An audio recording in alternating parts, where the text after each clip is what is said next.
busiest week in almost NLL history, close to.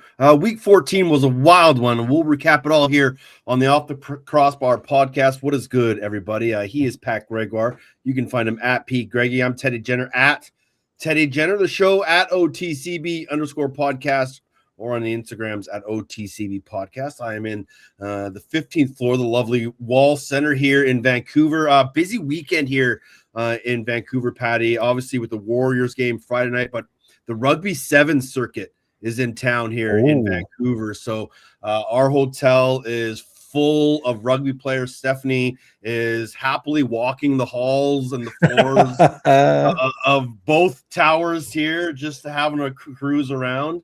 But yeah, it's going to be a real busy week, and we got tickets to go to the action on Sunday.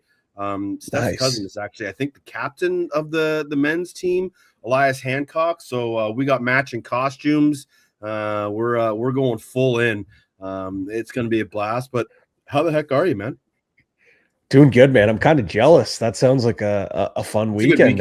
It's a good weekend out in Vancouver. No, it's good. It's good. Still haven't really come down from the high that was week 13 with all the action. Starting my weekend off back in Banditland. That did not disappoint. Does Banditland ever disappoint? Game goes in overtime. I got some wing nuts wings, which they met the hype. They were unbelievable. Okay. And then just a lot of couch surfing, watching those games. It was an awesome week. I think it only made things more confusing about everything. We didn't really We didn't really learn much. The only thing we learned was that we don't know much at all. And I think that's what makes this push great. It might affect how busy Monday is going to be with the trade deadline.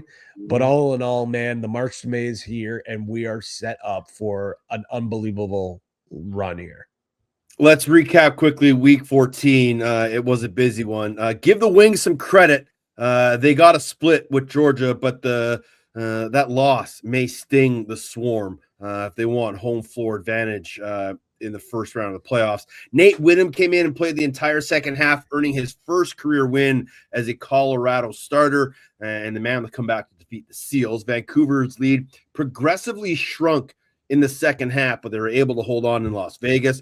Ottawa was down four to Oshawa with 2 minutes left, and somehow they won that game. Rochester handed the Rush their second straight loss on the weekend as friend of the program, Ryan Smith, scores the OT winner. Halifax had to win, and they did, as CP24 had a 7-point night in Calgary. San Diego gives up their second straight fourth quarter lead of the weekend as Vancouver grinds out the victory.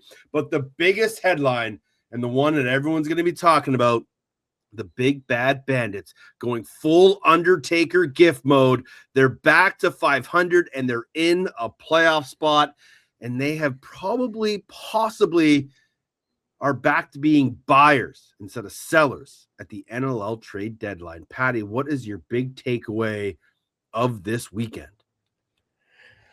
My big takeaway first was going to be that I think that it's going to be a quiet trade deadline, just with the fact that when you look at the standings right now, probably only 3 teams fully out of it. But I thought, you know what? That's not fun. Why would I put that out in the ether? I want chaos. I want madness. So I switched my biggest takeaway, and I went back and looked at that interesting question from friend of the program, Brad Taz. And he asked us, how many teams will be under 10 goals a game to finish the year? And our answer was 4. We thought 4 was what we thought could possibly happen. And we're right on it. We are absolutely right on it. Georgia, 7.67. Vancouver, which is crazy, just absolutely nuts. Vancouver, 9.17. Saskatchewan, 9.54. And Colorado, 9.67. But Halifax, right at 10, and San Diego at 10.67. My big takeaway is maybe 4 wasn't enough. The defenses, the goaltenders, they're absolutely locked in. We talked about it at the start of the year. oh my God, this is the year of the goalie defense. And it's going to figure it out. The offense is going to find the rhythm. The offense kind of has found the rhythm. Yeah. But it's still been the goalies in this defense shining week after week. It's unbelievable what we're seeing right now. Yeah, the goalies have been absolutely phenomenal.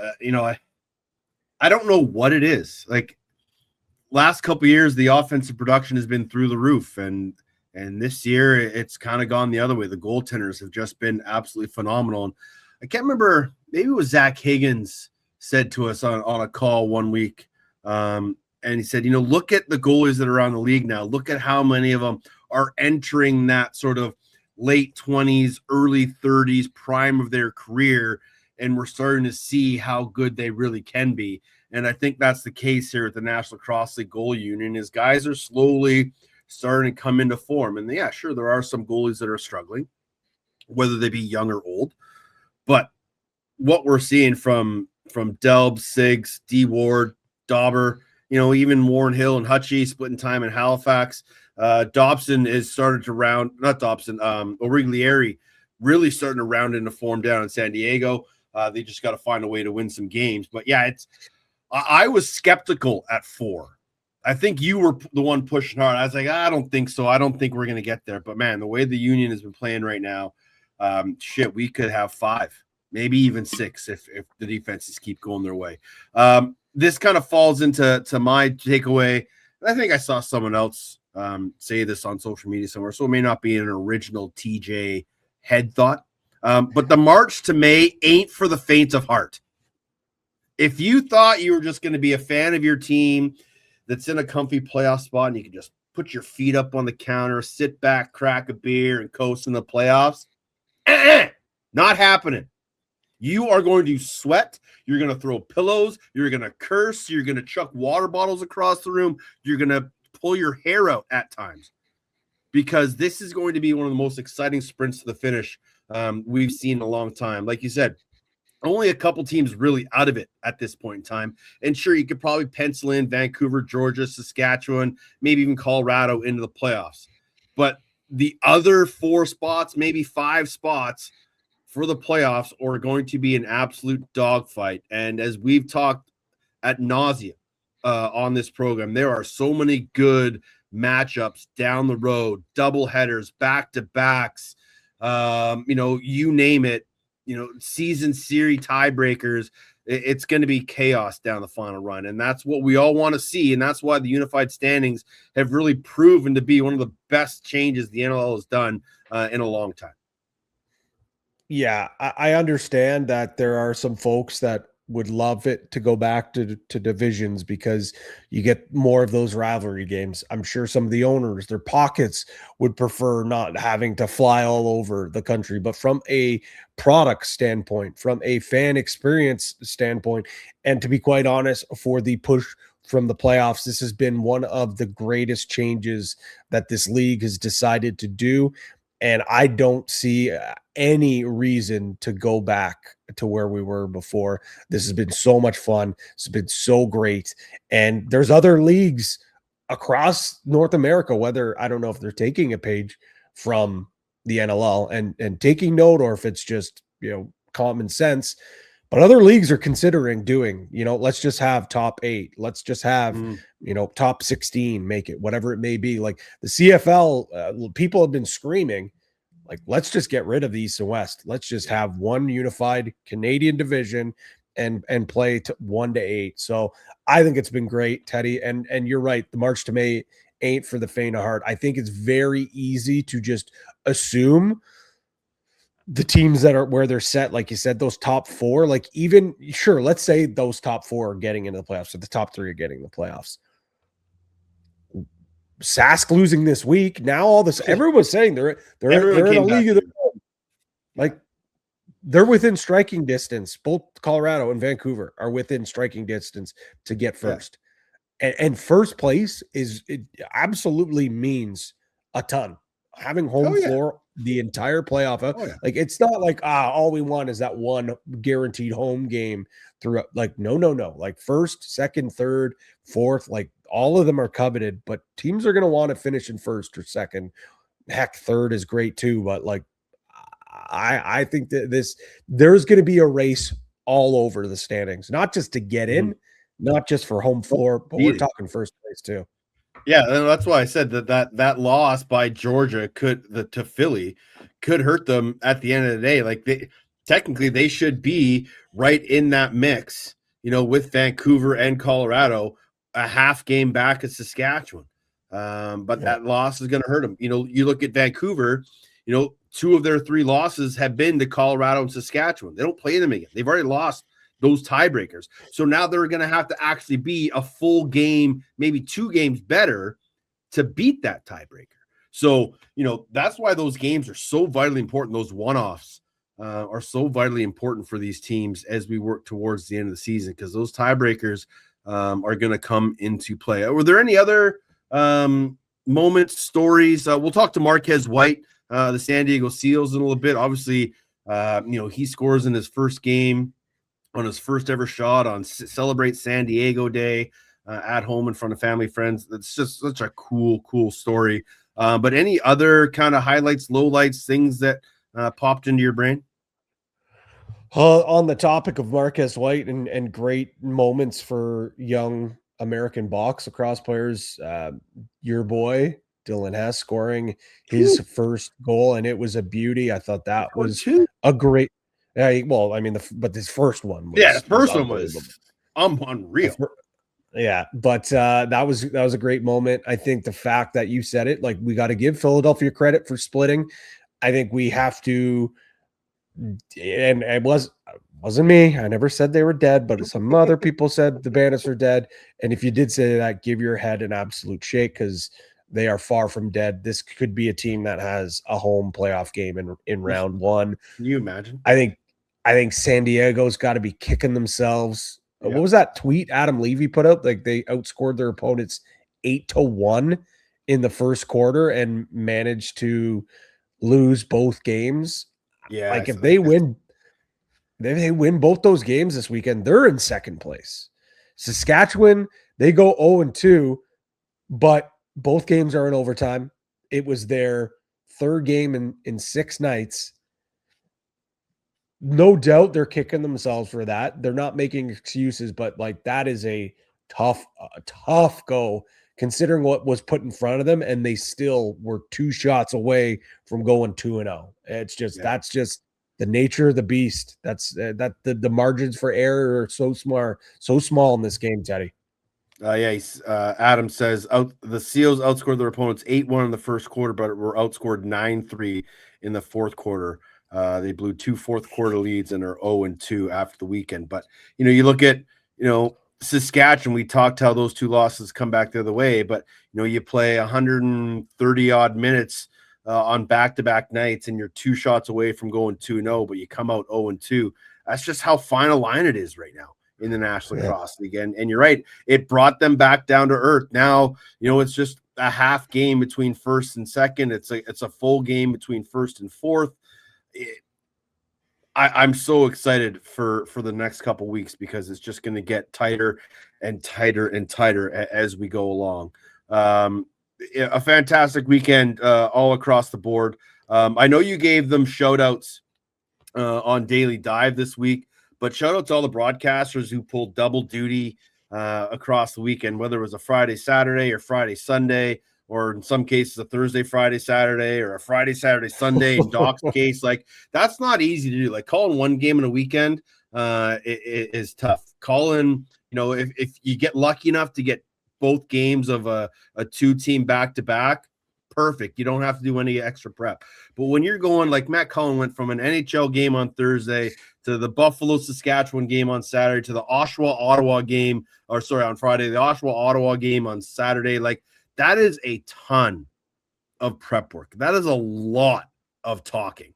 And so shout out to everybody who had busy travel weekends and were on the microphones. It was just a crazy weekend, but that's the dream of anybody who is in this position of being a broadcaster. So let's jump quickly into the mailbag. Got a few questions from everybody as we work up to NLL Trade Deadline on Monday, March 9th.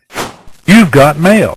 First one comes in from Peter Gray, our good friend out there on the Eastern Rock. We'll let you answer this one in case you have any update. Any word on Hogarth? His return could hugely affect Halifax playoff chances. Now, I think there were some reports out there, might have been Ryan McMichael, aka Elliot Frickman, who said that he believes that there is a chance that he could come back for the end of the season or start of playoffs. From all indications that I've heard, I don't believe he is starting to practice yet or run yet. I think he's close to like I think there's coming up where he's going to be traveling with the team and start to practice or at least be out there with the team. Not saying like suit up or anything like that, like at least getting some movement. So my thing is I would be dumbfounded if he played a game this regular season. Maybe playoffs, maybe if they go on a deep run and win, maybe. Again, I know I broadcast with the team. I know I'm around the team. Maybe I can find out some more information this week, but from indications that I've had conversations, it still seems like he's a little while away. A guy that will be closer though is Trevor Smith. I can say that he has been, he's close to that. What's that eval process? Yeah. So I would not be surprised if we see Trevor Smith before the regular season ends, especially if Halifax can find a win this week as well, then go into that tough stretch. Wouldn't be surprised if we do see Trevor Smith sooner rather than later. Hogarth, you might be a little more wishful thinking. Before we get to Marco, Peter Gray has a hot take. He slides in. If Halifax makes the playoffs, they end up in the NLL finals.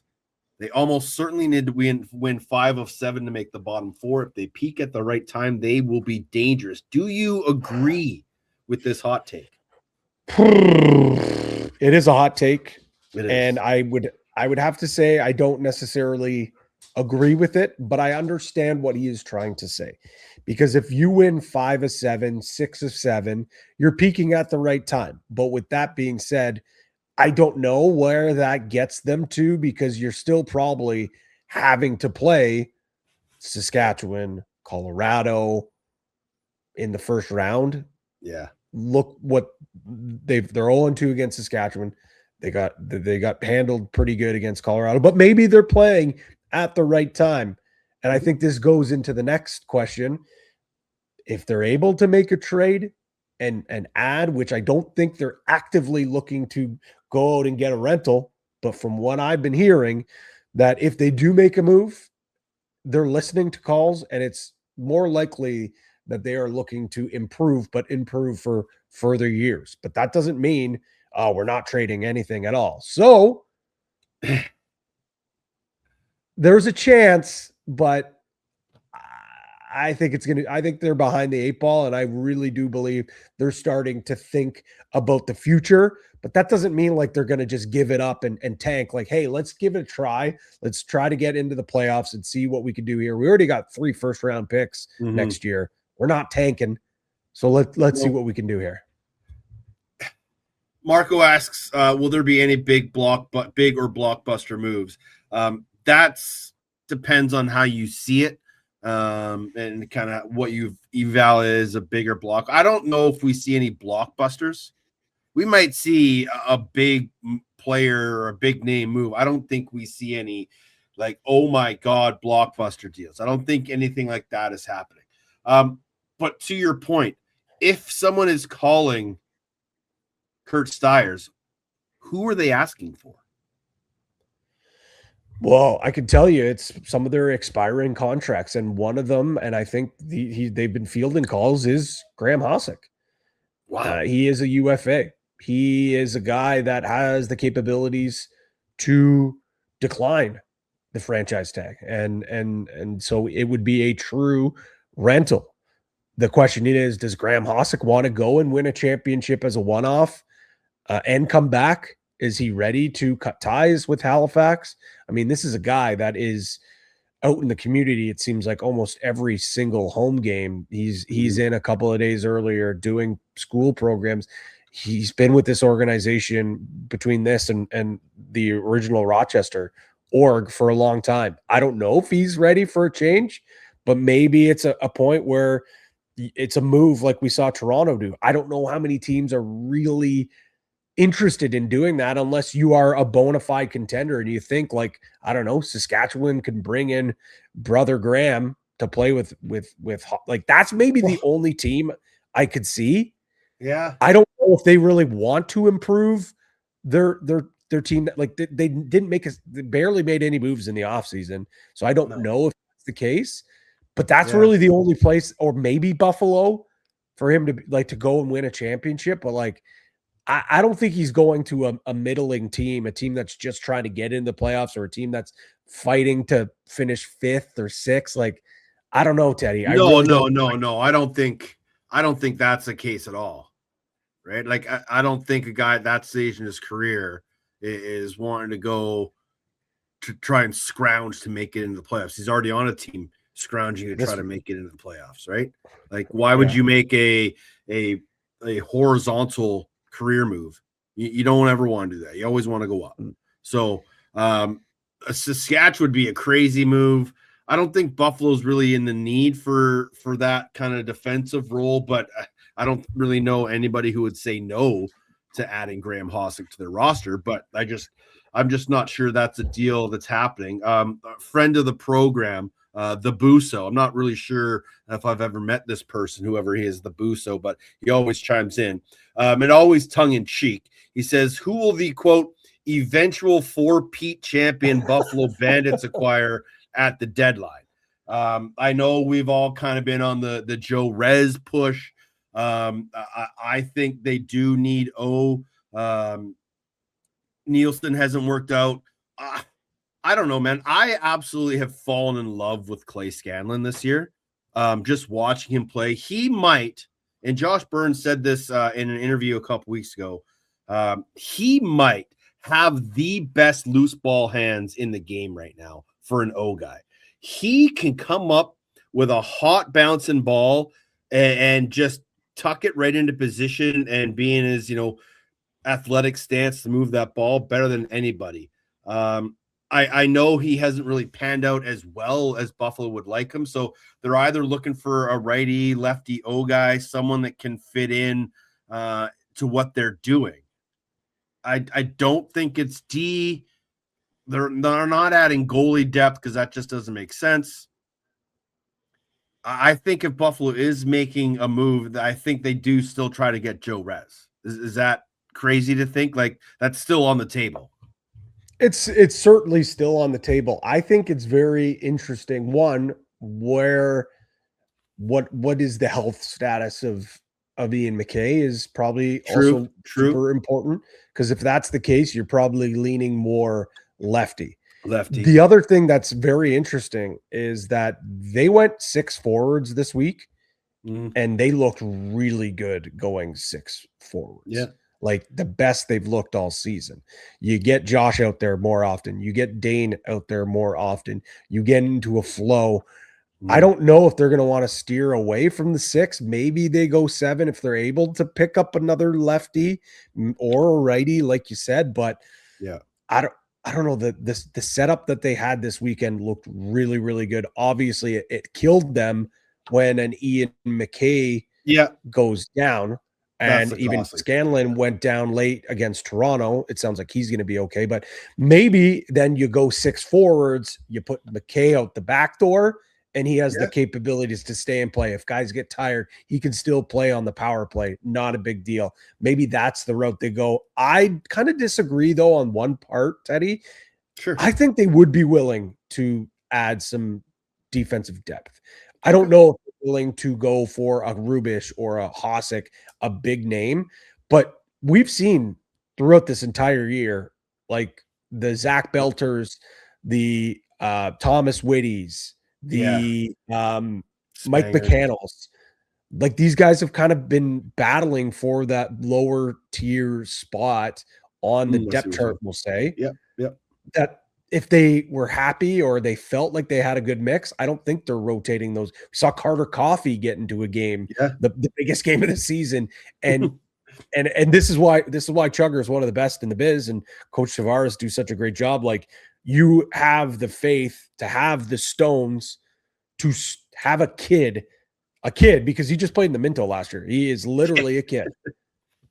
Come in to that against the Toronto Rock, who were one of the hotter teams in the NLL, in a rivalry game, and trust him to come in. Like, kudos to them for believing that, right? So I think depth defense, that's also not going to cost you a ton. No, it's not. No, it's not. So I think we've mentioned it before. The return of Ethan O'Connor would probably be a good fit there. I think the growing sentiment around people we've talked to, and I know Frick said this and Dawson said this in their podcast. I'm sure Jake did too. The price every year that people are asking for players is just, I don't want to say the ask is too high, because the offers are generally too low. Like, yeah, that's a good both point. sides are just astronomically apart. Like, you're asking for 4 first-round draft picks for player A, but team B is offering you 4 second-round picks and a bag of balls, like, for your star player. Like, I understand everybody wants the most value for their guys that they can, but let's try to be a little more adaptable and acceptable of making some proper deals, because that's the only way we're going to have exciting trade deadlines, is if people just kind of pull back in the reins, come off the horse a bit, and just let a nice, easy 1-for-2 kind of trade happen. The other thing is that's very funny, and I'm hearing that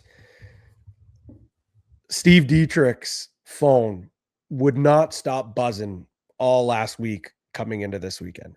He was just call after call, text after text. Now they win 2 games, and now all of a sudden he's looking to get a player. No one's answering his call. No one's answering his text.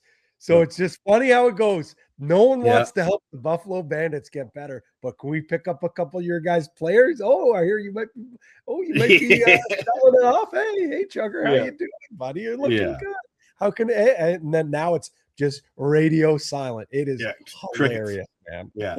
On the Edge wants to know, do you think the Desert Dogs will try and add a piece or two at the deadline? If so, who? This is another team that I think could probably benefit from some D help. An EOC would look great there. But that's a heck of a travel for Eastern guys. But I think the way their offense is going, obviously the status of Chase Fraser is one they're going to keep an eye on, just to see how long his timetable is. I heard it's better than terrible, but not great on his status and when he can return.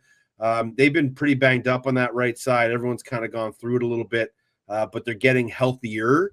So I think on the back end, whether it's a stay-at-home guy or a two-way guy, I do think they need to add a little depth back there. And I think, first and foremost, I've got the game this weekend, Halifax and Las Vegas. So I had the opportunity to talk to both sides, and Sean Williams, one of the ones that we talked. And at the end of the call, I said, by the way, just, barring a result this weekend, does it change the way that you're going to approach the deadline? Or like, if there's an opportunity that comes about where you can improve your team, are you going to do it? And he said, yeah, we've been trying to do it for a month and a half now. So I think the fact that they go out and they signed Kevin Crowley as a street free agent leads me to believe they've been trying to get a righty elsewhere. And I think the elephant in the room is, and he didn't say any of this, but I think everyone else has been saying it, I think you tried to do everything in your power to get Nick Damoud out of Philadelphia. Yeah. Yes. 100%. Yes. I mean, I don't know what the asking price is. It's probably pretty big, especially because you're paying a premium, because Coach Day knows how desperately you probably want a guy like Damoud. They could possibly decide to shift towards Deacon Knott, which that's the luxury that they have, is they can make that decision. But we've talked about it on this program, you and I, just in our group chats or, after games. The season that Nick Damoud is having is absolutely asinine. Yeah. It is malpractice what the offense has done in front of him. Like it's crazy. You look at his numbers. We're talking about a guy that probably should be in the conversation for goalie of the year if it was not for Brett Dobson having a career year. He would be in the conversation with those other guys like Del Bianco, like Ward. I still think at the end of the year, Teddy, he's still probably going to be on my ballot. He'll still be on my ballot. Wait, as the top 3? Top 5. Or top 5. Okay, top 5. Yeah. Okay, just making sure. Yeah. No. No, You still I can see that. You still got to win games, unfortunately, right? So yeah, and I put him at 4 or 5, right? Like, yeah, I hear you. And this rolls into Matt's question. The Rock have a goalie problem, and I'm not sure if they do or not. But he says the Rock have a goalie problem. What would they have to give Philly for Nick Damuth? Now, here's the thing. Nick Rose is getting closer and closer each and every week. He might be here in Vancouver this week. He might play. We might get activated. We're not too sure yet. That'll probably be a tomorrow decision. But Troy Hallchuck's 4-2 since they brought him in. Like, since he's taken over the starting job. Like, I don't think the Rock have a goalie problem. They've gotten some unfortunate breaks. They've had some tough games. I still think Nick Rose is a good goaltender. I think Troy Hallchuck is going to be a really good goaltender. Your offense has gone quiet a couple games here or there. You've struggled in transition. You're incredibly banged up. So I'm not hanging this season on the goalies at all. You're sitting in 6th and you're trying to tell me you have a goalie problem? That makes no sense to me, Matthew. I appreciate you writing into the show, but they don't have a goalie problem. And after what happened with the whole Mitch DeSnew thing and Chris Corbeil thing, I'm not sure Paul Day and Jamie Dowick are having too many phone call conversations at this point in time. So I'm not sure that will ever happen. And I think the more likely landing spot for Damuth is probably Vegas. You're right. Touche. I think you nailed that. Let's get to our guest of the week. Marquez White waited a long time to join the National Lacrosse League. Our guest interview this week on Off the Crossbar brought to you by the Goalie Factory. The Goalie Factory helps goalies of all ages become complete athletes and improve their game through weekly camps based in Langley, BC. They have elite one-on-one coaching across the Lower Mainland and online coaching you can access anywhere. They focus on technical skill, athletic development, and building the mindset it takes to perform at your very best. Visit the Goalie Factory on Instagram at @goaliefactory_ or visit goaliefactory.ca to book your session today. The Pride of Poway, Marquez White. 1 game, 1 shot, 1 goal, 1 dream. He joins us this week on the Off the Crossbar podcast. Get your popcorn ready because something crazy is about to happen. We welcome now the Pride of Poway, California. Marquez White, defender for the San Diego Seals. Still a big smile on his face from a memorable weekend for you, for your family, to be quite honest, the entire boxer cross community. First and foremost, thanks for stopping by. How are you doing today? Yeah, Pat, no, I appreciate you guys having me on. Doing great. Excited, and I got the message from you guys to get on the podcast, so excited to chat. So I don't know if when Teddy reached out, tell you the process. So first and foremost, we were planning on bringing you on. We found out you'd be in the lineup, and then you score that goal, which we'll get to. And I texted Teddy immediately. I'm like, well, he better not say now, because this story is going to be even better. But before we get into the big weekend for you, I think we got to start from the beginning. I know the game of lacrosse is growing big time in California, but how did you find the game of lacrosse? Yeah. So I learned about lacrosse when I was, in like kindergarten, 1st grade. We had a family friend. He went to boys Latin prep school out in Maryland. Yeah. He relocated his family out here to San Diego. He gave me my first lacrosse stick, had me picking up ground balls from day one. And I tore up the whole top shooter. The whole stick was torn up. My parents saw like, all right, time to get this kid a stick, time to get him signed up. And that's how I was introduced. That's awesome. And okay, so we know how you found field lacrosse. How'd you find the box game? It's again similar. I know the game in SoCal is growing, but it's not really the hotbeds that I'm sure you hear about all the time, the Orangevilles, the Coquitlam's of the world. But yeah, how did you find the game of box lacrosse, and what exactly was it that made you fall in love with the indoor game? Yeah, so the first time I stepped in a box was in high school, and we played box lacrosse. It was just field in a box, and we were setting our standstill picks and shooting on the run down the alley with your on your wrong side. And it was fun. It was helpful, improving my game. But I was truly introduced to the game when I was in college by Cam Holding and Wes Berg. Those guys ran the Royals program down here in San Diego, and they really got me into the game, teaching me how to play it properly. And the proper way to play it is why I fell in love with it. All the physical contact. I've always had a nose for creating contact and getting hands on people. So my play style just fit perfectly for this game and how I fell in love with it. What was it like being coached by some of the game's brightest minds? Cam Holding still was playing at that time. Wes Berg, obviously one of the game's most elite righties. What was it like learning from those guys? And did you really at the time even appreciate or really understand how big these guys were in the indoor game? Well, honestly, I guess I didn't know how big they were in the indoor game. I remember watching Bergie on the Denver field when I was in high school, and that was my first introduction to him, first introduction to Canadian lacrosse players really back then when I was younger. And then getting to play for them, playing. I don't know if you ever saw the knockaround arena outside of Pachanga. It's a gritty little box there, but that is where we started the Royals and where I met them, first stepped in a real box, and learning from them. I mean, I started as an O guy, so a lot of conversations with Bergie. He really taught me, how to finish on a keeper. That was a tough thing for me to do getting started.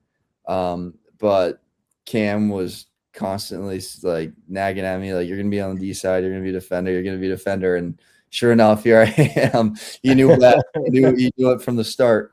But learning from those guys was just so invaluable, and definitely made me the player I am today.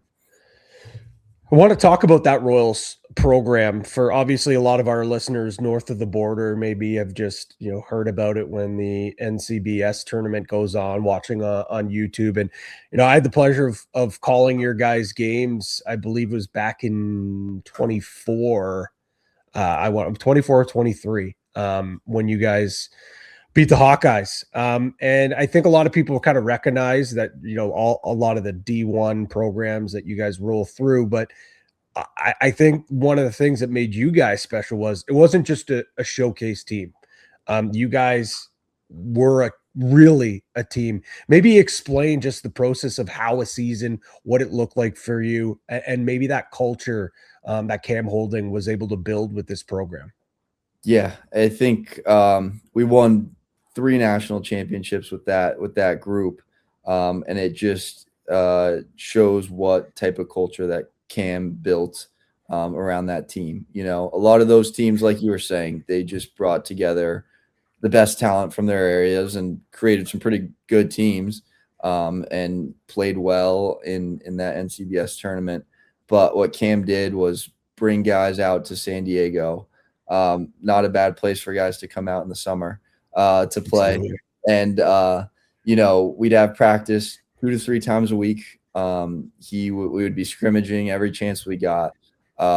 Honestly, it's where I learned the most. That NCBS tournament, we played 5 games, but I scrimmaged about 20 times over the summer, just as competitively with the guys who I was wearing the same jersey as. And Cam really did a good job with our crew creating that culture. And I think it was reflective of how we performed in all those NCBS tournaments.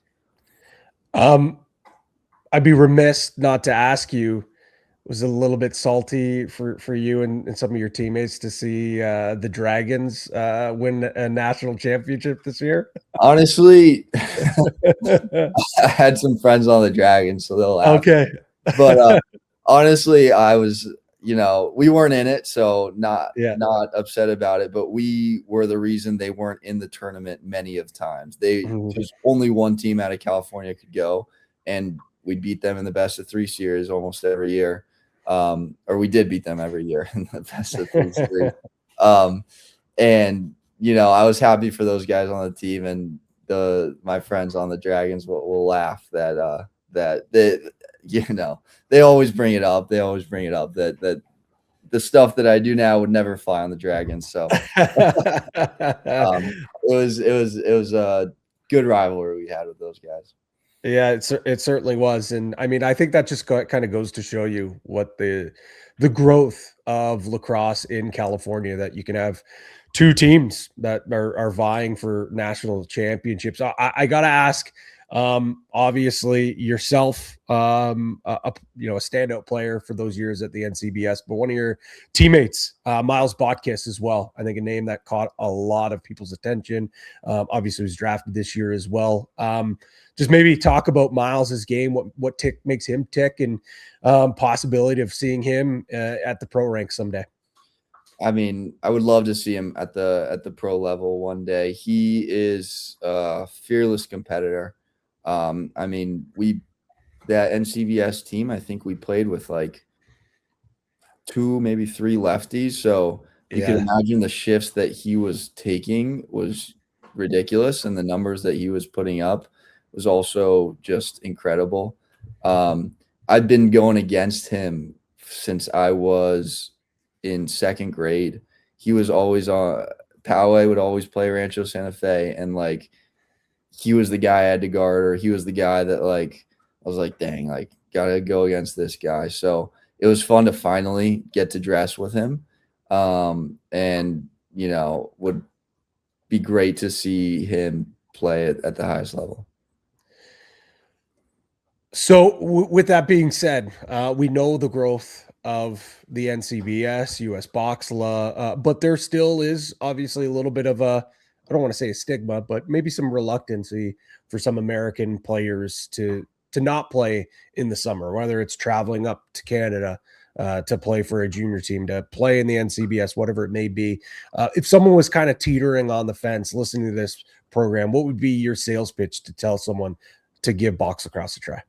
I think ultimately the speed of the game is something that just improves. If wanting to play box is just so that you can improve your field game, that's what I thought. And then here I am falling in love with box. I think that IQ part of box lacrosse and the speed of the game is something that field just doesn't have, and the box game makes so much better. And then also like I was saying earlier, I always had a nose for the contact, a nose for the physicality. Box just has a grit that is unrivaled, and it creates competitors, quite frankly. So getting to play box as a field player, as an American, just ups whatever type of game, whatever type of person you are, substantially. All right, let's cut to the chase. Let's get to the main event. Take us back to Sunday night. Actually, maybe even before Sunday night. When did you find out that you were going to be getting in that lineup? I found out a week before. So with the doubleheader that weekend, an opportunity to get fresh legs in the lineup was something that was great for me for that Sunday game. And I was getting the news. I was like fired up, like, let's go, like finally get my shot. Also like, oh my God, like I need, the hay was in the barn, quite frankly. Like I'd been putting in the work. I'd done all of my learning I could, but like for some reason I was like, I need to watch more film. I need, get ready for Sunday. And yeah, it was an exciting, but also just nerve-wracking call to have to get there. It was pretty poetic though too, that it was the celebration of San Diego night. Local kid gets into the lineup, and from what we heard and what we saw, obviously your parents in the stands, but it sounds like it was truly a family affair with your family at Pechanga Arena. Oh man, it was crazy. It was like I knew my family was going to be there. I knew it. Parents, like aunts, uncles, cousins, the whole show. They were all going to be there. But you know, I have an aunt who works at Pechanga, a cousin who works the food stand at Pechanga, so they were on the clock while I was on the clock playing. You know, so that was cool. And then they were in the room and they give us news like, "Look, you're going to run out with a little kid." And I was like, all right, cool. Like whoever it is, like we'll go do the thing, you know, stay focused on the game. I'm lining up to go out of the tunnel and I'm looking down. I'm like, you're my cousin. This is like, right. This is my cousin. I'm like, what the heck is going on? And then I run out, like, I'm like, all right, cool. Like, this is awesome. I get to share this moment with my little cousin who's just learning the game. And then I'm going fist bumping my teammates. My other cousin's standing there, ran out with someone else, and I'm like, "What? Who planned this? Why is my whole family on the floor right now?" So truly, like you said, a family affair. Wouldn't have wanted to share that moment with anyone else. Yeah, that's actually amazing. What a moment that was. And going back to the moment, obviously, you scoop up that loose ball, you go down the floor, you score.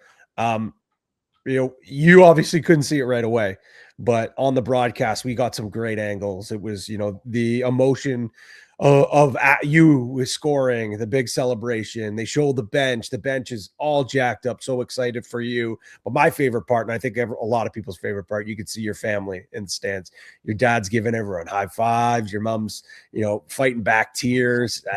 Everyone just so excited for you. When you did get to watch that moment back, how special was it to see the true, you know, elation and the joy in your parents' face after seeing that moment? Gosh, it was just incredibly special. Like seeing those emotions come from them after the fact, it made me think back to like kind of how much they've been through with me, you know, like introducing me to lacrosse, all the tournaments they took me in the summer, the amount of time and money they invested in myself. And then especially over the past year, them being a part of like my rehab. I tore my ACL in the last NCVS game I got to play. So them getting to be a part of my return and getting to just the cherry on top, get like to watch me play was enough for them to have that same emotion, but to be able to score in front of them and have them there was just so special. And honestly, I'd also be remiss to not mention my girlfriend as well, who was played such a big part in my rehab too, who was along the lines there. And she wasn't at the game, but she was back at home watching on TV, and I'm sure had the same types of feelings. That's awesome. Yeah, I mean, it's very obvious you have a unbelievable support system, and to get through those probably some dark days that certainly helps you get through to get to those highs. And listen, I'm not just saying this because you're on the program, like by far one of, if not my favorite moment of the year, maybe of the last couple of years. But let's be honest, you're an athlete, you're an elite athlete. Moments are great, but I think you want that moment to turn into many moments. What are, you know, how important is it for you not just to be a flash in the pan and a great story and become a true contributor to the San Diego's Seals roster? Yeah, you know, I mean, it was definitely a special moment, and you know, it's something that I'm gonna remember forever and hold very closely to my heart. But in the end, it's one goal, and unfortunately, like a loss. And I think it was, you know, just an opportunity to show what I could do and hopefully and do, you know, moving forward in the future for the team. And I just want to contribute in any way that I can to what my team needs. And I think that play is a good example of it. You know, it's loose ball and a one-shot opportunity, I don't want to be the guy who's putting up 10 shots as a defender, because why am I doing that? There's guys who get paid the big bucks to do that. And so, I think just making sure that I contribute when it's my opportunity, when I get my shot to contribute, and I do it to the best of my ability, is how I want to be remembered as a teammate and how I want to move forward in my career. You mentioned getting ready that week, watching the film. But let's be honest, I think you've been getting ready for this moment for a long time, like since training camp and all the way through practice. Who are some of those veterans that you really leaned on to make sure that you're ready for this moment? Yeah, it's the whole crew of them, honestly. The whole defensive room, they just really took me under the wing right when I just made the practice roster. Honestly, it wasn't easy to be on the practice roster for so long, and a lot of them would just come to me and say, like, you know what, you're doing great at practice, you're learning so much, like, you look great. And getting that encouragement from them, despite not getting the minutes on the floor, was something where I'm like, I want to contribute to this team however I can. If it's working my ass off in practice and, during our 5-on-5 reps to make our offense better, or however it can be, then that's what it is. And I think that's the type of culture that the guys in the room have created with that crew. And it's not a place I'd want to, or it's a place that it's the only place that I would want to do that with. I know he's going out the front door, but a guy that might be you want to hit your wagon to, Princeton grad, two-way weapon, Zach Currier, probably a pretty good mentor, I would say. No, he is a good mentor, and I think he took me under the wing mostly in a social sense as well. Making sure I'm not getting fined in the room, or keeping me in check. He's been a good friend, through this entire season, and just a guy, you just watch and have to absorb what you can from his game. Yeah.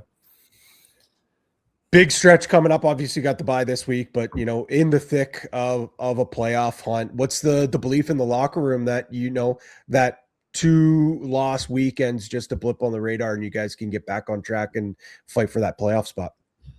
Yeah, I think it just comes down to sticking together as a crew. We can't let, like you said, 2 loss weekend. We need to make it a blip in our schedule, a blip in kind of what we've put together this season. We have so much talent, so much dedication. The character in our room is just something uncomparable. And I don't think we would have it any other way. And, a lot of introspection, I think, is going to be happening over this week in terms of how each of us can contribute to our team. And, I think we're going to come out of this bye week as a much closer team, despite it being a week apart, and a much more prepared team moving forward for the rest of the season. Marquez, this was awesome. Really enjoy you taking time and joining us for this chat. Again, congratulations on the first of many goals in the National Lacrosse League, I'm sure. But we appreciate you taking the time. Best of luck the rest of the way, and hopefully this isn't the last conversation we have with you as well. No, I appreciate it, Pat. I appreciate you having me on. Great talking with you. Oh my goodness! Oh my goodness! Don't forget, you can find the Goalie Factory on Instagram at @goaliefactory_ or visit goaliefactory.ca to book your session today. There's nothing I enjoy more than talking to a young athlete who is poised, very articulate, engaging, well thought out, and just has an absolute passion for the game of lacrosse. What a fantastic conversation with Marquez White. Yeah, that was great. That was awesome. I mentioned it that I've had the pleasure to watch him play back in 24, I guess it would have been, no, 2023. Didn't have the chance to have a conversation with him, but going into that tournament, out for dinner with Cam Holding, who he mentioned, and Charlie Ragusa, who were both instrumental putting on that NCBS tournament, and both of them said right away, like, you got to see this Marquez White kid. He is so legit, freak athlete. Like he will be the best player. And I was like, oh, I had him circled on my notes, yada yada. Run into Cooper Perkins again, and we're talking. Says, oh, Patty, you got to see this Marquez White kid. He could probably play in the league like a regular shift right now. He is that legit. Run into Wes Berg and Steve Govett at the hotel in the lobby, talking again.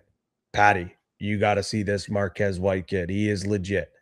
And so I was like, man, like literally everyone's talking about this kid. Sure enough, first game, first loose ball, runs the floor, takes a shot, stings the bar. I'm like, okay, yeah, I get this. I understand what everyone's talking about. He was a man playing against boys, and those boys were all D1 legit athletes. Like Richie Connell was in that tournament. There was a lot of really good players that were in that tournament, and he jumped off the page. And from that moment, like from seeing him there, I'm like, man, in a couple of years, it would be great to see San Diego draft this kid. And I think they're going to. And first round goes by and we're like, ah, damn, they don't take him. But who takes him? Buffalo. I was like, you have got to be kidding me. Buffalo gets it, this kid. And then obviously he talks about the knee injury and recovery he has there. But then San Diego ends up trading for him. And it's just such an unbelievable story. It's truly what growing the game is all about. I know Shaden Santos is he's the Dragons or the Dramingos till the day he dies. Now, yeah. But I know they're a rival of that Royals team. But like for a guy that has done so much with NCBS, with US Box Law, to see a California kid, mind you, being on the wrong side he's got to be smiling ear to ear, like that we're now seeing more and more of these US Boxla kids come in and become impact players. It's so cool to see. It's the whole thing that you look for when, as a commissioner, as a future owner. One of the core dreams that you would have is you put a team in a new market, and within 5 years of that team being there, you get someone from that local area, spurned by what you've done to make it to the next level. And sure, he had been playing lacrosse in Poway, but as soon as Knockaround Field and the Seals came about, Marquez White was all in, and it only took a few years, and now he's a national lacrosse leaguer. Peyton Rozenka is another one, from San Diego, that through the Seals and through the Royals and through the NCBS is now a national lacrosse leaguer. And the Unboxed series, while those aren't legitimate teams and physical teams, they are grassroots program, and the hopes is that the NLL puts sticks in kids' hands, turn them on to the indoor game, turn them on to the National Lacrosse League, and a few years down the road, next thing you know, you're getting your first kid drafted from Alabama or Indiana or Miami or wherever it may be, and it's all because the NLL showed up in their market. So unbelievable chatting with Marquez White, a phenomenal story. But again, the moment of seeing his parents celebrating in the stands, just that's what it's all about, man. It's everyone that helped him get to that moment was there in the stands. And I love the fact that, his aunt and his cousin worked there, and they did the nice little touch of having the cousins run out on the field with them. And like those little things go, like, it doesn't take anything to do something small like that. Right. And it just goes to show how well the Seals are run and how far they go, especially for one of their own. So shout out to Marquez White for joining us. A fantastic conversation with a young man that's got a really bright future. What's not bright was my parlay and exclusives last week. And we came close, but box bets failed again. So let's hop on the train with the Polar Bears. Time now for Box Bets, your source for all the lines, odds, and props from across the world of lacrosse. Brought to you by Coolbet.com. Stay cool, bet responsibly. Hey, we're having a good day, lads. And we're still in the mix, baby. Last week we had Lansbury, Hellier, and Curse all plus 6 points. Unfortunately, CJ let us down. Then we had Vancouver to sweep, check. Philly to split, check. But Buffalo, instead of dropping both, they won both. So I went 0 for 2. So we'll give you the conch this week, Patty. What do we got for the fans? All right. Well, it's tough to see Jake hitting his parlay over at the lax class, and here comes the money. And I'm sure people that listen to this show probably benefited from that. So you know what? But good for Jake. Good for Larger, good for that program, but I'm jealous and I want to win a little bit of coin for our winners. So I figured, you know what? Let's go with the favorites. Let's just go with the favorites, a 4-leg parlay. Thought you know what? Probably not going to be the biggest number. Kind of surprised here. Okay. Colorado, Vancouver, Halifax, and Rochester all to win. Plus 570 before the Polar Bears get their paws and boost that thing up. Halifax is really, and outside of preface when we say this, by the way, folks, it is the National Lacrosse League, so expect the unexpected. But outside of that Halifax game, I feel really confident about all the other games in this one. Vancouver, I just go back to that game, Teddy, and I'm sure you guys have talked about this, but I know Toronto's team looked a lot different. Vancouver shot the shit out of the ball and picked Holochuk apart last year. Yeah, I went and watched back the clips of that game, and how many times I say in those clips, they went to the far side on Holochuk. That's where they scouted. Far side again on Holochuk. Far side top shelf on Holochuk. They keep shooting there. It'll be interesting to see because we know Kurt Milosky is an incredible X's and O's game planner. What kind of scout he comes with and how Toronto adjusts. Kurt didn't exactly show us like the details of his scout, but his scout is like 20 pages. I believe it. Insane. It's that little duotang that he has at practice, right? Like he walks around with. No. That's just his little notepad. He has like an actual 20-page. I don't even know if it's double-sided, but like that he sends to all the guys. Like that's his scout. It's like 20 pages. Wow, it's ridiculous. That's awesome. That's awesome. But yeah, that game, Toronto Vancouver last year. You're right. They did shoot the piss out of the ball. They did have an incredible scout on Hollow. Vancouver's won back-to-back games after losing the first 5 to Toronto, so they're starting to find their mojo against the Rock. And they also have a couple of better shooters now on that roster that they added in the lineup. So, like again, everyone knows I'm pretty high on Toronto.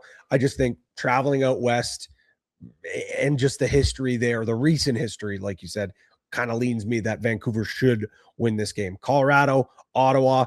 I mean, Colorado, unbelievable comeback, but Ottawa, unbelievable comeback as well. I just feel like Ottawa is flying too close to the sun.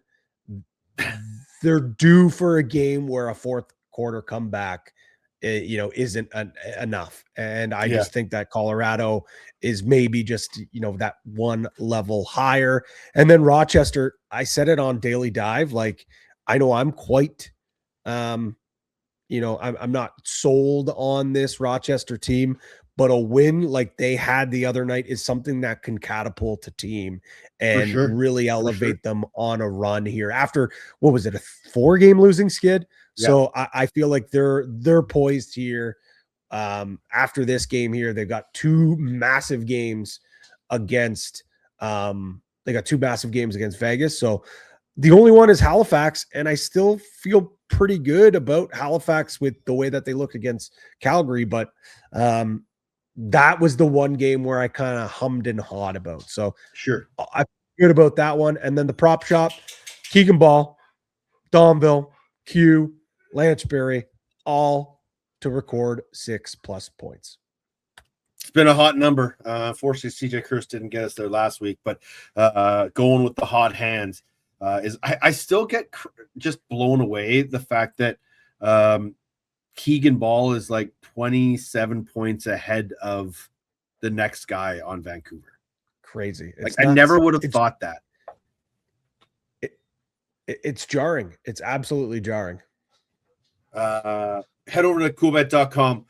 You can find our exclusive and our prop shop bets there. You can find the lax class ones there as well. When you do, there'll be a little tab there to register if it's your first time. There'll be a promo code spot. Type in OTCB, and the Polar Bears will match your first deposit up to $200 to give you a few extra bucks. Anything else going on at Coolbet that we need to let the fans know before we move along to Week 15? Yeah, just quickly, I mentioned it last couple of weeks, the WBC Classic, the Best on Bets Toronto. So it is now live. The World Baseball Classic is live there. You can see behind here, obviously Blue Jays season is going to be here before you know it, Teddy.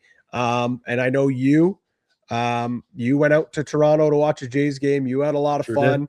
Well, a lot of people did down the stretch. So for every $25 from now until March 17th, which is the final of the World Baseball Classic, for every $25 you spend on that, you get a raffle ticket. And then after the entire tournament's done, we'll do that raffle. The winner gets travel accommodations, 2 nights stay, and then 2 tickets to a weekend game. I don't have it in front of me right this second, but a weekend game in April. So it's a quick turnaround. It's not like you got to wait until the summertime. It's right away. So you get to see some spring baseball. Plus, guys from outside of Toronto, listen to me. You don't want to come here in the summer this year. We got the World Cup, which will be awesome. Whoa. Traffic's going to be a nightmare. Hotels are going to be like $1 trillion. You're coming to Toronto, either come before or after the World Cup. Unless you're coming to watch the World Cup, that's really cool and awesome. But lucky, it's going to be crazy here in Toronto. As always, when we hang out with the Polar Bears, we say stay cool, bet responsibly. We kind of jumped the gun. We forgot to talk about Week 15 before we went into our box bets, but Week 15 is just a quick week, and we've done a lot of talking about these games anyway. But Toronto versus Vancouver tomorrow night. You know, I'm excited to watch this youngish rock offense go up against the big, bad, bruising Vancouver defense. You know, Delbs versus Hollow. We don't know Max Adler's status yet for Vancouver, but Toronto brought in Nick Rowlett. So, you know, they're trying to shore up some things. Doesn't look like TD Erlin's going to be back anytime soon for them. So, you know, this is a game that's going to come down to the finer details. It's going to come to the X's and O's. I'm excited. Can I give you one kind of thought process that I had revolving this Vancouver team as we go up to the trade deadline? And I think I've mentioned this in our group chats, but I want the fans to hear how my brain thinks. The way Keegan Ball has played this year allows me to believe that Kurt Malosky won't be as eager to go out and trade or acquire Tyler Pace from the Calgary Roughnecks. I just don't see a way where the way Pace and Dixon are playing, and, you know, with Ryan Sheridan doing the grunt work as the number 3, I'm just not sure Tyler Pace fits in. You know, Teddy, I think everyone assumed that trade was going to happen, and just we're kind of setting their clock or setting their calendar to March 9th. And I kind of was in that camp as well. But when you presented it that way, and it's not to say that next year Pace doesn't find his way there and they retool that roster. Like, let's be honest, although he's leading the league, tied in the league for most goals, like Curtis Dixon eventually is going to retire at some point. So they're going to have to find the void at some point. But you are right. Like, they already have 2 dominant ball carriers. Why would you add in another one? That seems to be, for me, is where that's kind of where your head is at. It's like, it's not that Tyler Pace isn't a great player and Tyler Pace isn't a guy in that locker room that would be well respected, but he's a guy, unfortunately, right now with the way that the offense is humming. I tend to agree. If he was left-handed, I think maybe there's a conversation. Yeah, that's different for sure. But the fact, like, I don't know how much you want to rock the boat. I really don't know how much you want to rock the boat. I'm not saying Pace will rock the boat because of character or anything like that. I think he's friends with most of those guys on that team. What I mean is that's another mouth that you have to feed. That's another ball carrier. That's another guy that needs his touches. So I tend to agree with you. I think the offseason is something different. And let's be honest, you said it earlier, asking prices are astronomical. Yeah. So if you're Mouse, you're confident with this group, you believe, hey, this group can get it done. Maybe I add a depth lefty instead. Yeah. Go for it now. And if it doesn't work this year, well, you're probably going to have some roster changes anyways. Let's just get the guy for free and not have to trade off any assets. Yeah, and they're hoping to get Ryan Martell back soon. There's another lefty they can slide in. But you mentioned it with Buffalo. Vancouver's a team that's been going 6 forwards the last few weeks just to get those guys running and to keep bodies fresh. And again, I just, as much as fans have been wanting, and we've all been kind of the exit signs are pointing at Tyler Pace. I just don't think it's going to happen at the deadline. I don't think Kurt's willing to pay the price for it. I don't think Josh is probably wanting to make that trade right now anyway. So it'll be interesting to see. But yeah, just a thought that popped in my head as we move along towards trade deadline on Monday. That's the only game on Friday. Saturday, you guys are up in Halifax as the Desert Dogs come to town. Is Cody Jamieson a body that you could see moved? I mean, hypothetically, yes. I think teams would love to have a guy that can still score on the power play, a veteran, a cerebral player, and a guy that I think is an ultimate competitor, and a guy that still obviously has gas left in the tank. I mean, he still is a guy that is putting up solid numbers. He is kind of the 1A right now on the left side with a guy like Knox.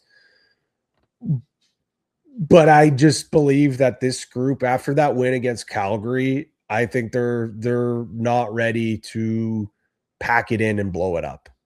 I think he would rather say, I want to go down with the ship. I'm the captain. I'll go down with this ship.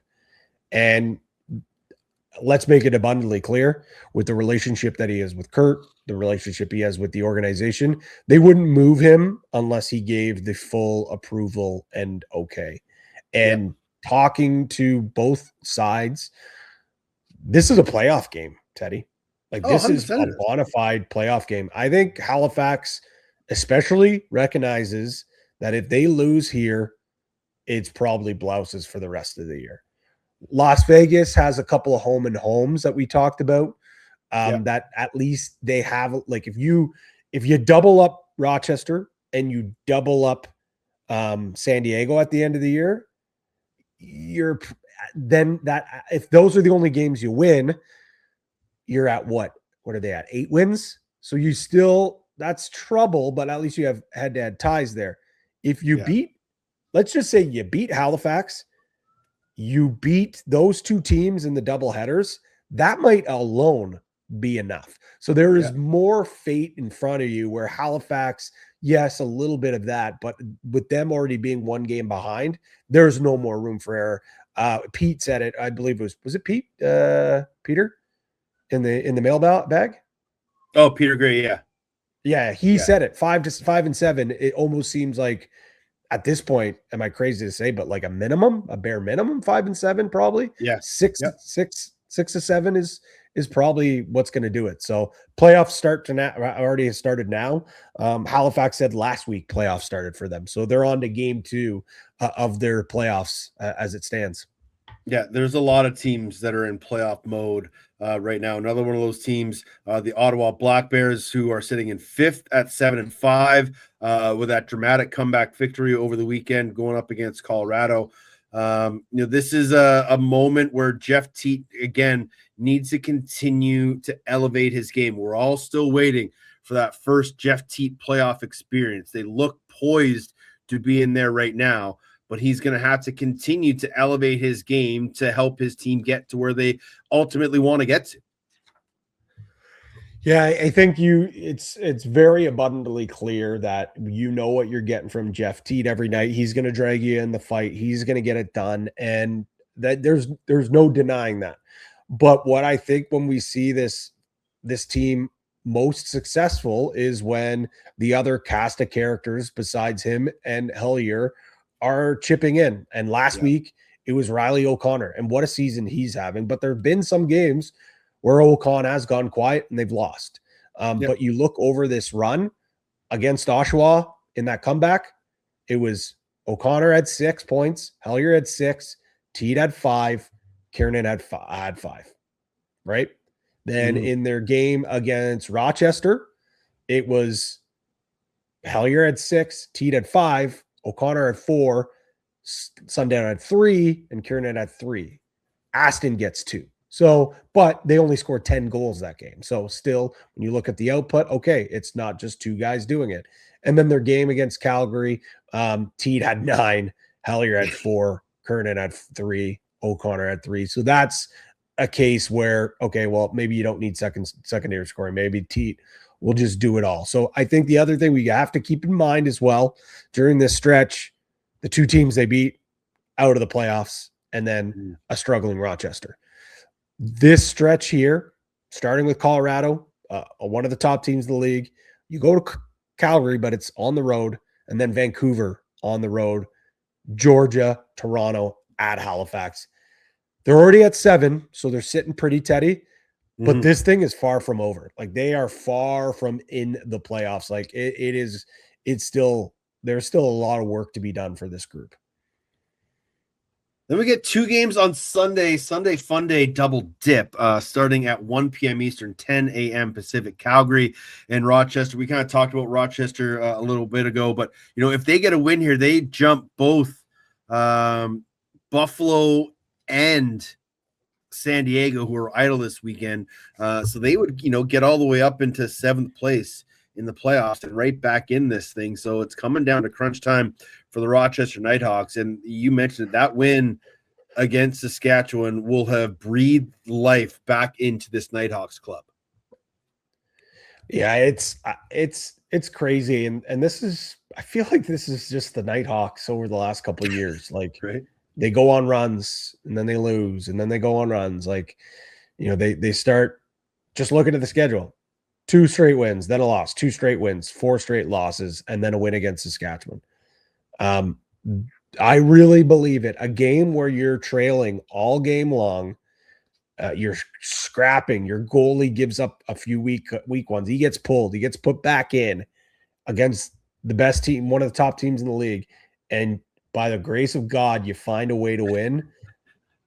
That's the party starter, man. That's what can really turn this around. But I will say, like, I still think there's too many question marks on defense. Like, just sometimes they look too scattered.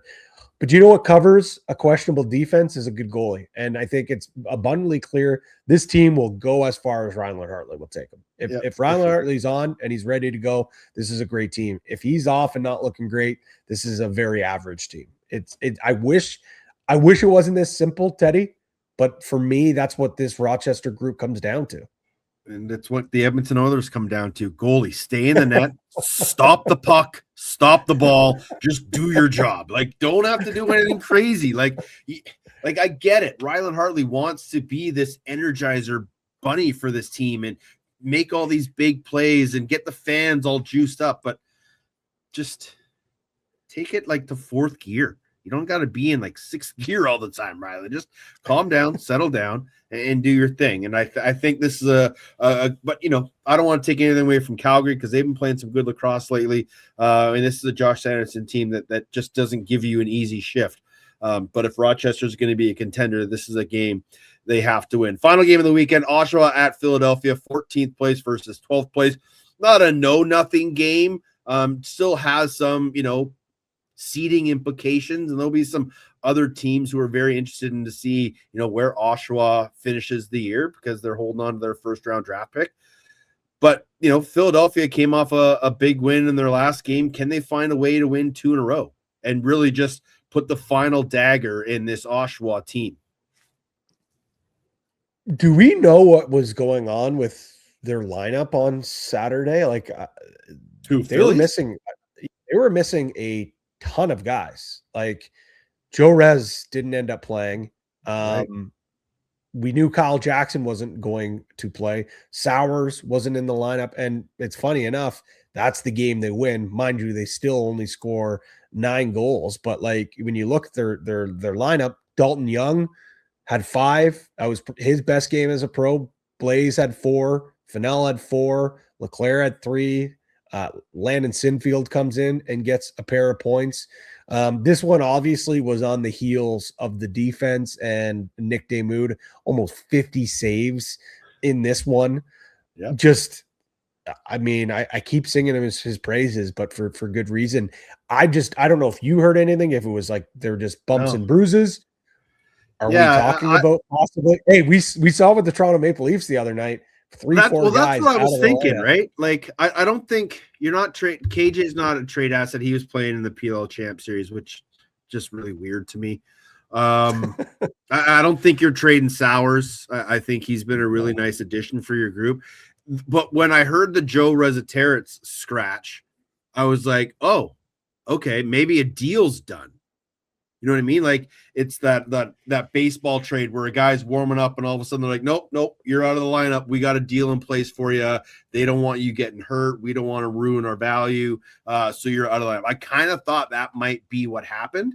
But I never got a clear answer from anybody on why that situation was.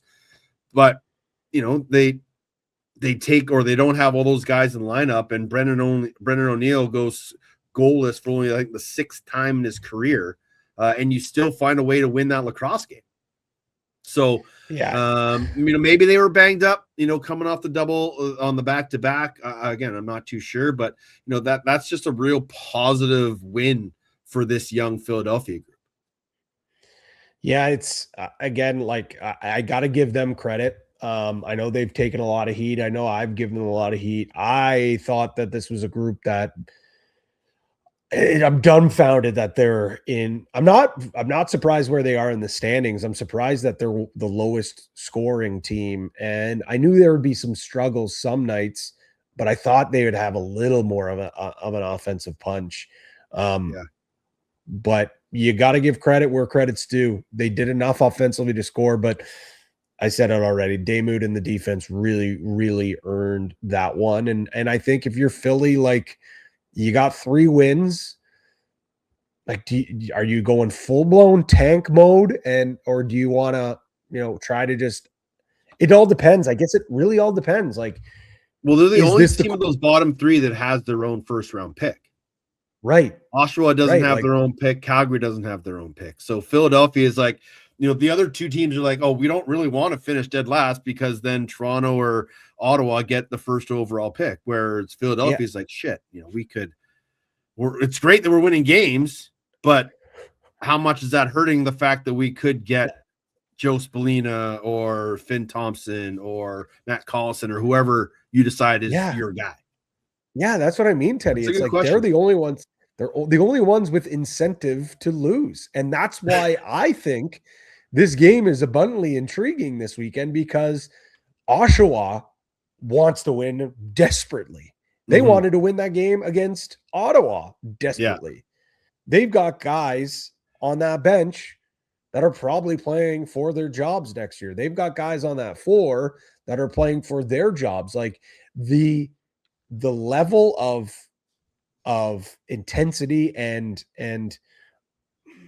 like, for a team that only has 2 wins, that's so crazy. The want to win a game, I don't think has ever been higher in professional sports. It's crazy. It is crazy. It's wild to think about. And, Calgary's, in the same position.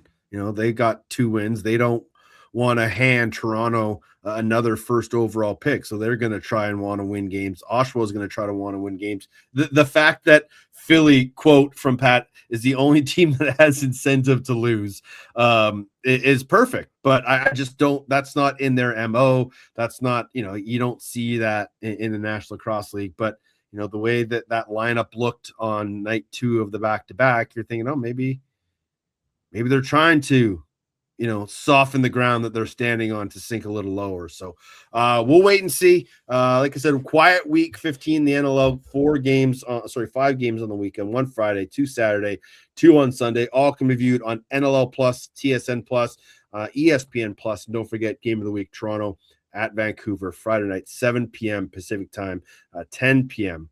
Eastern time. Before we get going, Patty, anything you want to get off your chest? Any thoughts you have? Friends of the program, the NLLPA just launched their shop. Oh, yeah.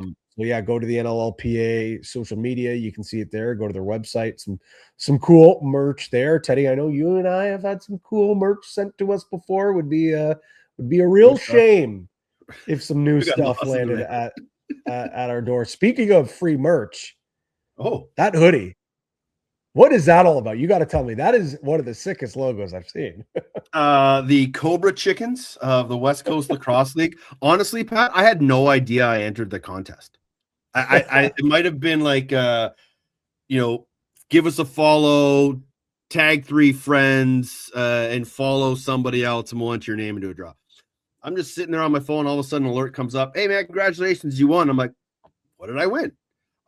They sent me this hoodie of the Cobra Chickens, which, again, my new favorite logo and lacrosse team. This is unbelievable, right? Awesome. Is that not just so sick? But then they sent me a Maverick head, completely strung up. That's incredible. Yeah. So I was like, thanks, boy. So yeah, West Coast Lacrosse, give them a follow on Instagram. Good group of guys doing some good stuff. Shout out those fellows for sending me the care package. I absolutely love it. My new favorite hoodie. It's going to go everywhere with me this weekend. One last thing for me, though, and I don't know if you've been there for this, but there's nothing more exhilarating and fun than being on a golf course when your buddy gets his first hole-in-one. Wednesday, me and my buddy Jordan Fairley are playing men's night. A couple other buddies bailed. So we're just having a good old time. It's just the two of us in between a couple of foursomes of guys that we know. We get to the 14th hole. He gets a nice little pitch wedge, 133 yards right over top of the pin, and it starts rolling back. And we're like, no, go in. And we're starting to lose our minds even before it gets in the hole. And then I'm losing it because I've seen it go in. He didn't really see it go in. He's like, is it in? Is it in? I'm like, oh, and we just started going crazy. It was so much fun. I didn't care how well I played the rest of the round. I know he did because he was actually playing pretty well. I was just so pumped for him, man. And then just to hear all the guys around us like, don't ring the bell till we get there. Don't ring the bell till we get there. So it's such a fun moment, but just a little thing that brightened my day on a Wednesday was seeing a buddy get his first hole-in-one. So it was a ton of fun. Have you ever seen or played with a guy who got an ace? No, I have not. I've been in a clubhouse after. I've heard. That's always good. I've seen from like a far away, but no, I haven't been. Have not seen it. A couple of my buddies last year were playing, and the guy who actually filled in for my slot on the tee time ended up firing an ace. So he said, like, "Hey, thanks for bailing because I would have never got that hole in one." Yeah. So that was pretty awesome. Yeah, I said to Jordan, it's probably a good thing those other two guys weren't there because they probably would have thrown the whole mojo off of our group, and the timing would have been different. The laughs would have been different. But what a fun time. So anybody who's got an ace, I'm jealous. Thanks to Marquez White for stopping by and giving us some time this week. Phenomenal chat with a young man who has a very, very bright future. We wish him the best of luck next weekend as the Seals get back in action. But he's Pat Gregoire. Find him at P. Greggy. I'm Teddy Jenner at Teddy Jenner. The show is at OTCB_podcast or on the Instas at OTCB Podcasts. 4 games 5 games in week 15, and you can catch them all on ESPN Plus, TSN Plus, and ESPN Plus. If you do go to a game, take a friend. If you take a friend, take 2, buy them a beer. Lacrosse, friends, and beer. It's the perfect trifecta to spend your weekend. Until we speak again, stay safe. The March to May is here, and be excellent to each other.